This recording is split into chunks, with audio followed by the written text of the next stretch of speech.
দেখতে দেখতে ঈদ এসে গেল, কিন্তু আগের মতন ফুর্তি ও আনন্দ মনে নেই। কেন জানি না হঠাৎ এসব উধাও হয়ে গেল।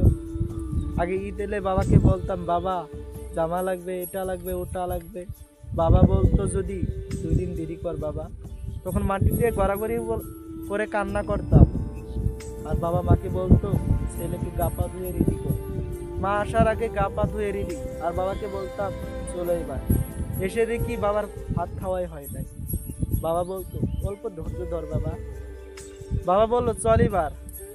বাজারে গেলাম। আবার বাজারে যাওয়ার আগে বন্ধুদেরকে বলে রাখছি, আজ আমি বাজারে যাব, জামা কিনবা, নতুন জামা কিনবা। বাজারে এলাম, এসে ফুর্তি আনন্দতে জামা কিনলাম। কিনে বাড়ি এসে দেখি বন্ধুরা বারিন্দায় বয়ে আছে। বন্ধু বলল, দেখি তো কি জামা কিনলি। জামা দেখলাম, ফুর্তি আনন্দ হাসিতে রাতটা পেরিয়ে দিলাম। 2-1 দিন বাদে বাবাকে বললাম, বাবা ঈদ কবে আসছে? বাবা বলল, এই 2 দিন আছে। তখন 2 দিন না, মনে হয়তো 2টা বছর আছে। দিন পেরিয়ে রাত হলো। ঈদের রাতে হাতে মেহেদি, দেখ বন্ধুরা কত ফুর্তি, কত আনন্দ। ঈদের রাতের 11টা বাজায় বাবা বলল, বাবা নে এবার ঘুমা।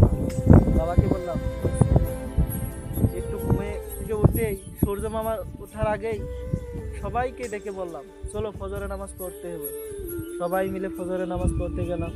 ফজর নামাজ পড়ে সবার আগে এসে দৌড়ে বাড়ি এলাম। পাঞ্জাবিটা খুলেই গেলাম নদীর পাড়ে বন্ধুদের সাথে নিয়ে।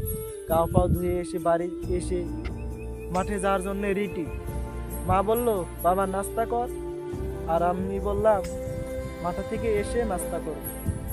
বাবা দিল 10 টাকা, মা কাছ থেকে নিলাম 100 টাকা। নিয়ে চললাম মাঠে বন্ধুদের সাথে নিয়ে।